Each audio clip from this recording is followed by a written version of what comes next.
fuel, baby. So you're a hip-hop aficionado is what I would call you. You've been around for a long time. Yeah. What's up with your people's Benzino crying on Drink Champ? Y'all crazy. Normally, I knew y'all was going to bring that up. But he tells me this stuff. See, I don't be, just so you know, Kim, I don't know nothing about content and social media. Let's talk about it. So my man tells me everything. You know, she used to, I'll be like, oh, words, I'm going to ask this nigga. So listen. I'm going to ask this female, this beautiful Chinese and black and Puerto Rican female. So listen.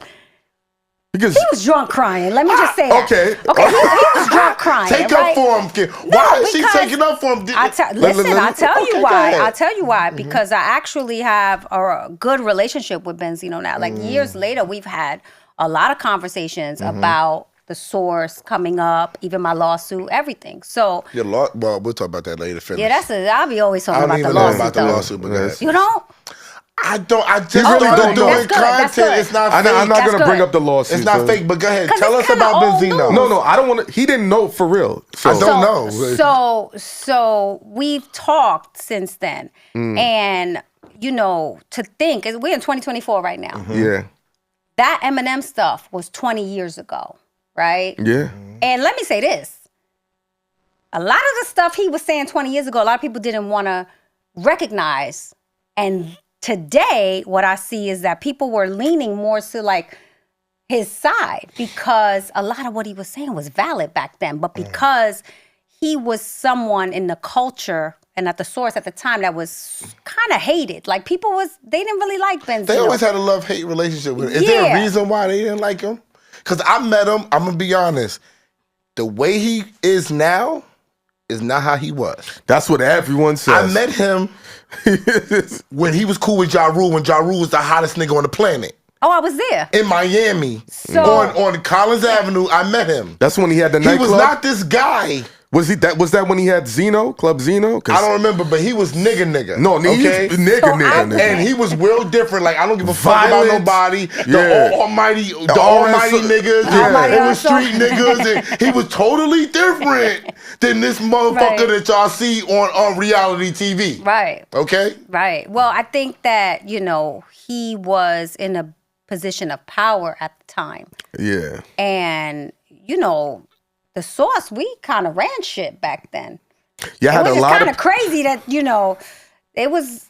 Yeah, I had a lot of people buying fake gold chains. That's funny. And they needed the 5 mics. You was very influential. We looked for the credits in the album. Yes. We read the write-ups because y'all was the one. Because y'all was the only ones that we could find out what the fuck. What was Jay-Z really thinking? Right. And he's gonna tell Source Magazine. Yeah. True. Y'all, the source was the source. The Bible. True, the Bible. The Bible, yes. Absolutely. When I was coming up, that's where I wanted to be. I wanted to get to the source, right? So he was in control of that, having been part owner, well, at least when I got there, right? There's a lot of history before I got there. And the story of the source is very, very layered and detailed, but it's great. When you think about one of the institutions in hip hop that has like that incredible story that you want to see, that story is an incredible story. I'm only a piece of that.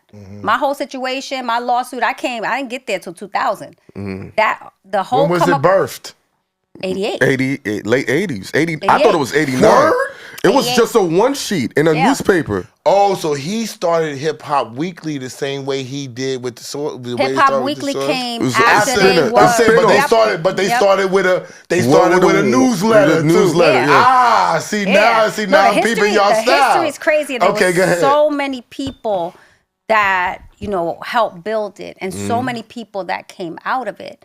And so now for me, it's such a badge of honor. Like, I'm proud of that. But there were years after my lawsuit and things where I just wanted to separate myself from the source. Because I was like, I got to establish myself, beyond that.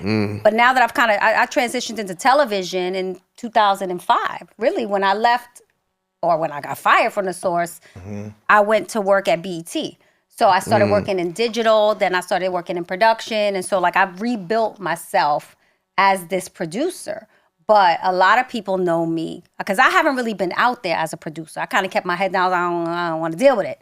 But a lot of people know me from the source, a lot of older people. When I sit down with my cast and, we talk about things and they meet me, I'm Kim from The Impact. So I'm old. You know? So I'm old. Yeah. That's what you say. I'm an old nigga because I know you from the source. People that know me from the source, we're a different generation. They ain't new school people.